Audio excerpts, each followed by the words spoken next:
Bearcat Blitz, a winning opening week show on the Believe Network. Welcome in, everybody. I'm your host, Russ Heltman, joined as always by my co-host across the way there, Dominick Goodman. Great to be with you all wherever you're catching us on Apple Podcasts, Spotify, Google, whatever podcast platform you're checking us out on. Thank you so much. Please subscribe, rate, and review there. Maybe you're checking us out on YouTube as well. Give us a little thumbs up on the video. Subscribe to the YouTube page, Talking Cats with Russ Heltman. And we are also airing on Bally Sports Ohio on weekends. Usually that's the back half of the week show, not the recap show. As Dom and I have not had a ton of fun on this, honestly, recapping games over the past few weeks. It's obviously still fun to talk about football. We're still making fun out of it. Dom had to break out his helmet to make sure we had fun last week, but they give us reason to talk about some good things regarding UC football with a 24-14 win over the Houston Cougars. Former UC wide receiver Dominick Goodman about to break that down with me, Russ Heltman, your all Bearcats reporter. You can, of course, check out all the coverage on UC football and basketball. Basketball winning weekend as well. 3 wins for UC football and basketball combined over the past few days since we last talked on Bearcat Blitz, which is presented by Bet Online. The last of the major pro sports leagues is off and rolling, and college basketball is rolling as well. Bet Online remains your top spot for all your live betting action and contests. NFL, college football, UFC, great UFC card this past weekend, and NHL are all in full swing. Bet Online is your number one source for wagering news, odds, trends, and predictions. All the hoops betting action, along with every sport, is available at your fingertips with both desktop and mobile access at any time. Head to Bet Online today and remember to use our promo code BELIEVE for your 50% welcome bonus on that first deposit. Bet Online, where the game starts. Dom, they pulled it off, my man.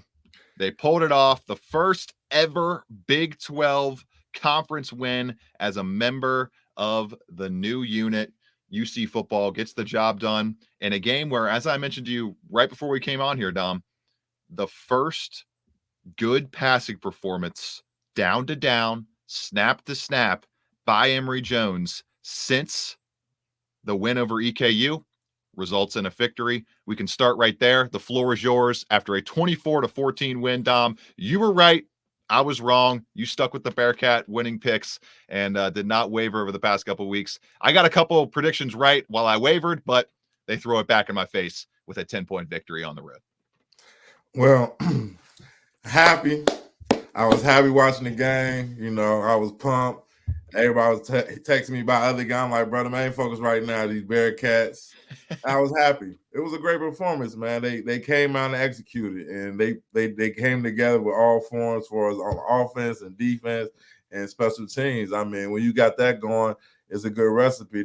I like how they scored right away, put Houston in the bind, and the running game was just a killer. They were just killing in the run game, where they had to respect to bring another man in the box. And when it came down to passing, they was hitting it. It seemed like they had the right concepts for Emory. They had a perfect game plan, the pass game, and they stuck with it. And was completing some passes. Even when Brady got in there, he completed some passes and ran the ball a little bit. And I think it was all contributed to the run game. But defensively, they play lights out, man. I think you owe Jordan Young apology.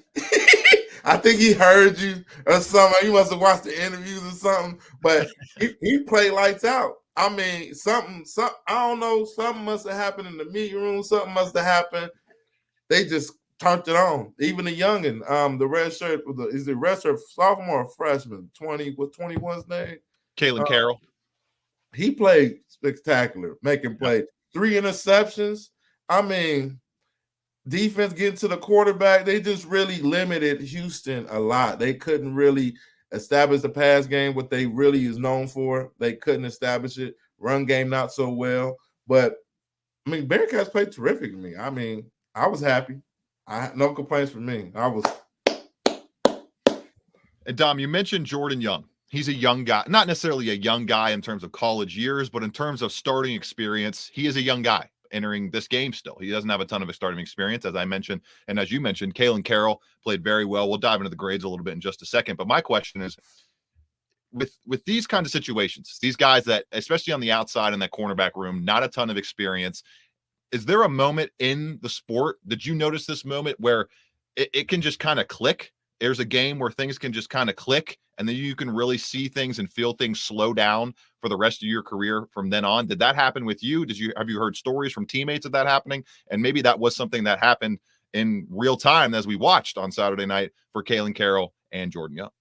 Yeah, I mean, you get tired of people taking your cornbread, so you gotta fight for your life.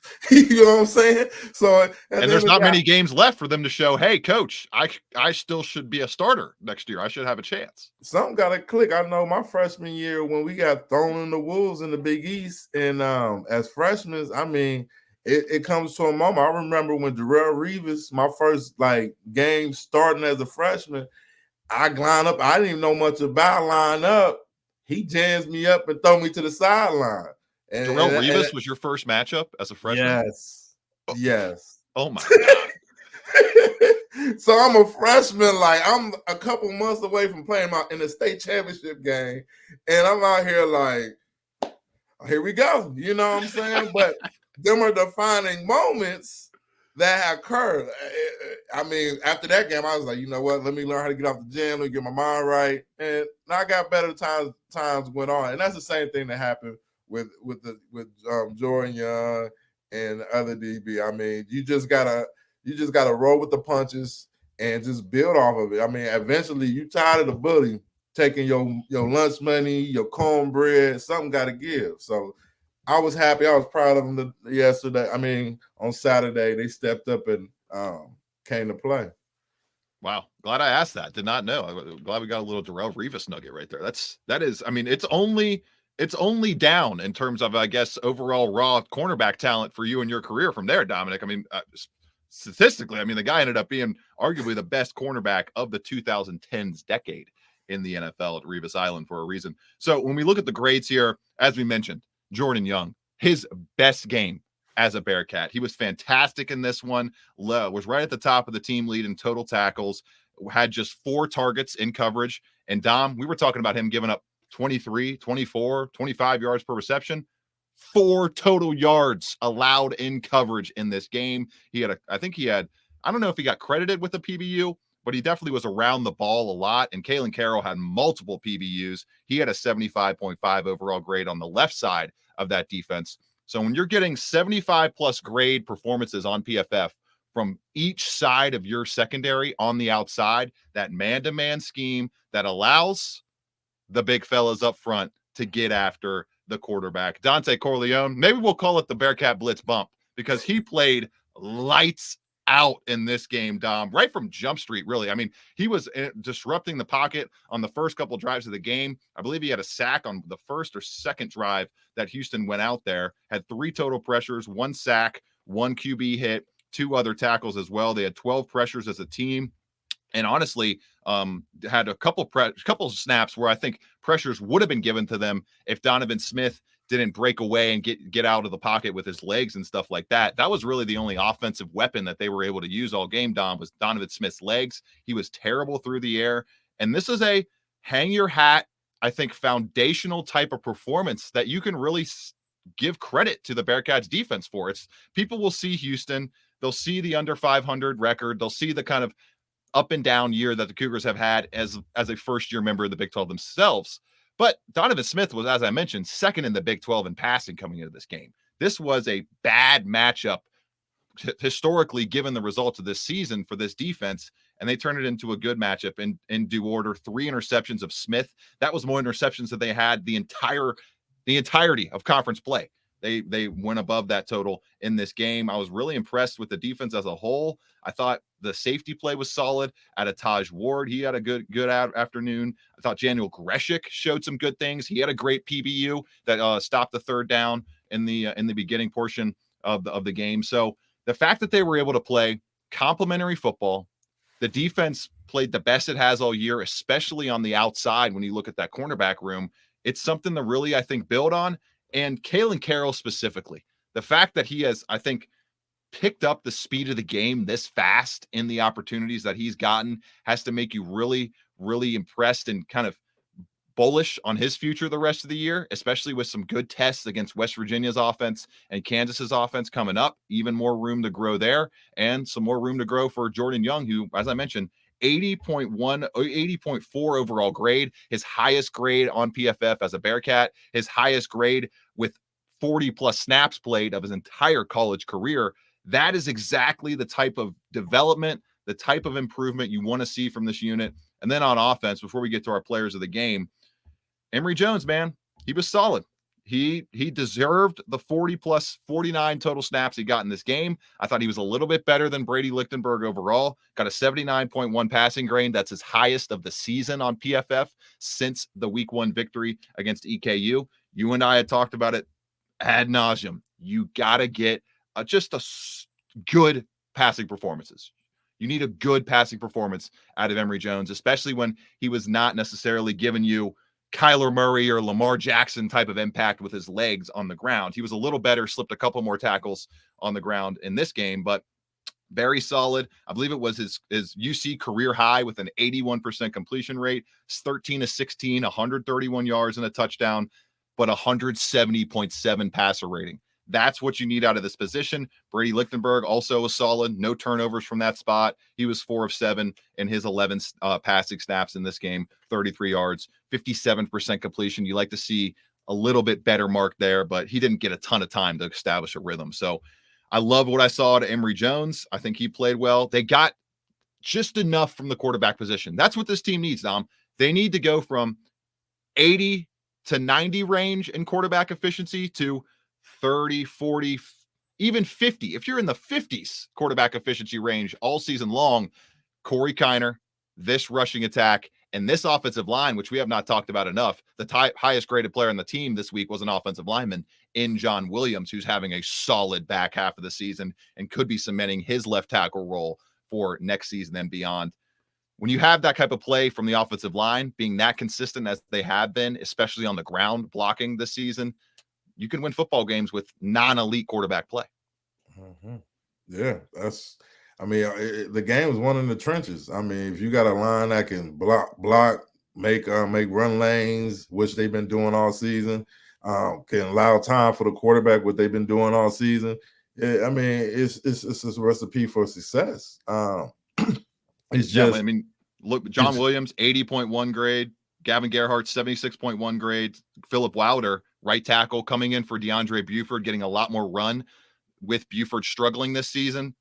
Philip Wilder, 26 snaps. He was the 5th highest graded offensive player with a 74.4. So that could be something to watch there as well the rest of the year. How much does Wilder play compared to Buford at that right tackle spot, which, Dom, it feels like really the only major question mark going into next year for this unit is what are they going to do at right tackle, and can Philip Wilder kind of cement that role? I mean, and that's the beauty about development. You know, you bringing guys in and bringing them guys in like they came in with numbered guys that ain't play a snap. You know what I'm saying? So it's kind of like far as like now they playing starting playing now, and it's just more of like gonna see what happens for us. It's gonna be competition. It's always gonna be someone to fill in. I feel like. I mean, I'm just looking forward to it because like right now I'm seeing and learning like, hey, they just need one more year to build, and I think this is the year, and this is the time right now coming down to this stretch where it's like, okay, we figured it out, we got the pieces. All right, now next year, all right, we're gonna do this a little different. So I think it'll be fine, but the biggest question is the quarterback play, to me, in my opinion. But yep, who will be the quarterback? That is a big question. It's a question for a different show, as we'll get to our players of the game from this week's outing, a 24-14 win over the Houston Cougars, and then we'll start to look ahead a little bit to the renewal of that old Big East rivalry. West Virginia headed to Morgantown to take on the Mountaineers this coming Saturday, a 2 p.m. kick. That is like the most reporters and media members everywhere rejoicing, Dom. That is the most ideal kickoff time of any spot on the college football slate. We'll talk about all that after this break on Bearcat Blitz.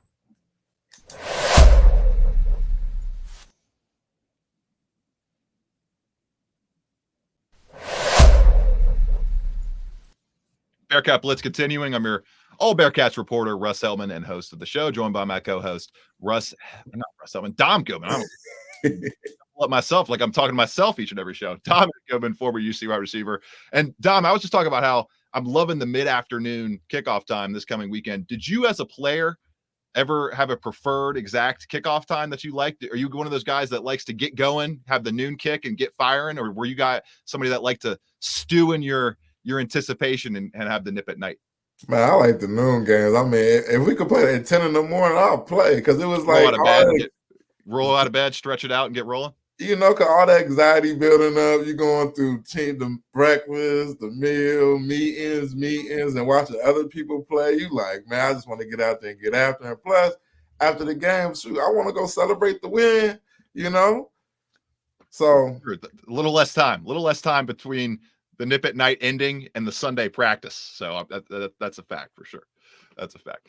Dominick Gilman, my co-host. Dom, your player of the game from the 24-14 win over Houston. There's a lot of them. But, do I just got to pick one? Can I pick two? You could go with two. I'll take somebody else that you don't name. All right, then. I'm going to have to – first I got to go with the running back room, man. I got to go with the running back room. Yeah, we have not mentioned Corey Kiner and co. Corey Kiner with his 5th 100-yard outing of the season. I believe it was close to a career high. Had 129 carries Corey Kiner did on 129 yards on 23 carries, 62-yard long, 5.6 yards per carry. He was lights out once again. I mean, they've been doing it all season. I mean, they've been running the ball, doing their thing, and it's just ain't just a Corey Kiner. No. It's been the Montgomerys. They've been doing it too when they get in and play, but I just commend them, and they played a big part offensively where it put them. They wasn't so much in third and longs, so that helped a lot. And another MVP, I gotta go ahead and give it to. I gotta give it to the DBs, man. All right. I mean, I gotta give it to the corners, man. Jordan, they play lights out, man. When they play like that, that's what happens. I mean, it's the skeleton key for this defense. We've been talking about it all year long. When you can pin your ears back as a defensive front and know that the outside guys are going to give you at least 2.5 to 3 seconds to get to that quarterback, makes all the difference, Dom. I mean, shoot. What never mind. I ain't gonna ramble on, but I give it to them. I mean, all right, you roll with them. You know what? I'm gonna roll with one of the big fellas. I'm gonna go with John Williams here as the MVP. I think he has played really, really well in recent weeks. Had a 81.3 run block grade. That is his highest as a Bearcat. Has posted 80.1 grades and 74 grades over the past couple weeks. I think he's really coming into his own at that left tackle position. Is maybe a guy that can be viewed as a little bit undersized at 6'5", roughly 305 to 315 pounds, give or take what week you're weighing him at. But he's fighting through it. His technique's getting better each and every week. And he's, I think, really an MVP for me, because if this program can know that they don't have to allocate resources, they don't have to allocate a bunch of portal action towards both tackle spots going into this offseason, that's going to be massive in terms of just the NIL budget you can have access to that you don't have to use for the left tackle, and just terms of everything. If you don't have to go after both tackles in an offseason, I mean, it kind of goes without saying how much that can help you and kind of help ease the burden on your resources as a program. So John Williams, if he can continue this strong finish with a really good month, really good Final Four slate of games like he's in the midst of doing right now, it could be really helpful for this program. And then, you know what, defensively, we got to go with another big fella. On the other side, it's got to be Dante Corleone. The guy just he's really picked up the leadership aspect this year. That oozed out of him in his interview with us last week, and he was really, really good against a decent offensive line in Houston.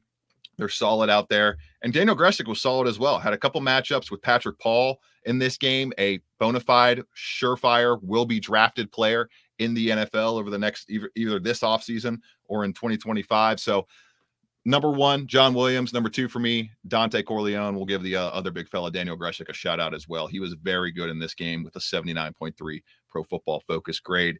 Looking at what we have next, Dom, with the West Virginia Mountaineers in store. It's a game I think they can definitely win. It's obviously going to be tough going to West Virginia, but the Mountaineers are reeling a little bit right now, have lost 3 of their past 5 games, just took a 59-20 shinning at the hands of Oklahoma in Norman, Oklahoma this past weekend. So Milan Pushker Stadium, Morgantown, West Virginia. They're giving the Mountaineers a 66% chance to win this game on ESPN's matchup predictor. They're a 6.5-point favorite.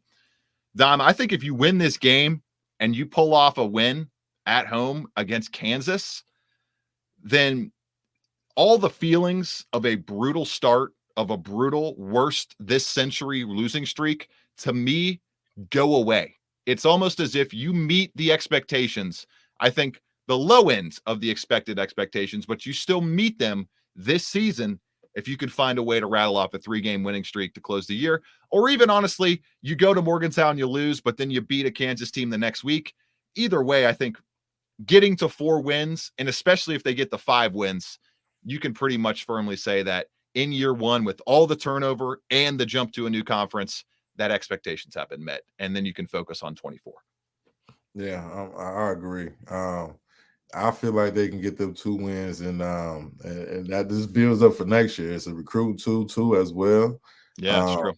So it's everything right now is just building for next year, and to me, in my opinion, it's high hopes. So it's building, and if they can get this game at West Virginia, I mean, the sky's the limit, because that builds more confidence. Because now West Virginia's a team that's been solidified in the Big 12, that played there. They, you know what I mean? So, all right, they've been there for years. They've been there since they left. Right, they've been there. I'm pretty sure they've been there since they left the Big East and left the rivalry behind with UC. And then if they beat a good Kansas team, I mean, both Kansas and West Virginia are playing for something. They're playing for bowl games. I mean, well, Kansas already in the bowl game, but they playing for basically trying to be top in the Big East. I mean, a Big 12. I'm thinking about Big East now. But so I just feel if they can get past these 2 games, like you said, it's just opens the door for next year, and it helps with the recruiting as well.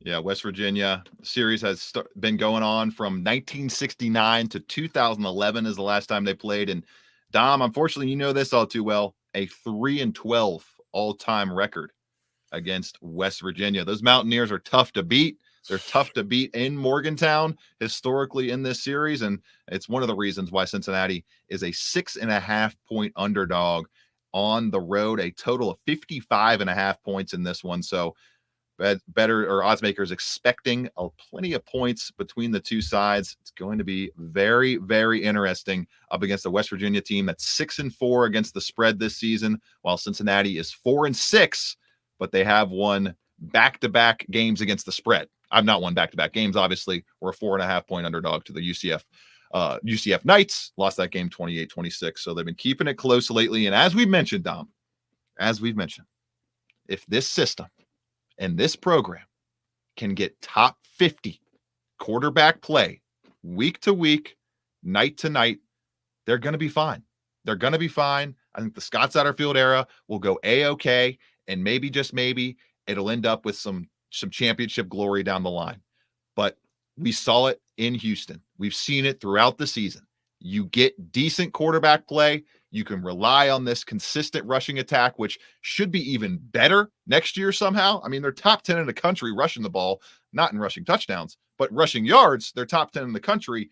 And you'd think with the full offensive line returning possibly next year, you could have the entirety of this offensive line group rotation that you've been playing back in 2023 or in 2024. Who knows what'll happen. Now, maybe Luke Kandra gets some late NFL draft buzz and he leaves for the NFL pastures, which would be great for him and his individual career. And that would be a good problem to have at that point. So we'll see what happens this Saturday. We'll be back on Thursday to touch it all off and kick it all off in terms of previewing the matchup in Morgantown with West Virginia. We'll go each side of the football and see what these teams have in store. For Dominic Goodman, I'm Russ Heltman. This has been a Bearcat Blitz on the Believe Network, presented by Bet Online.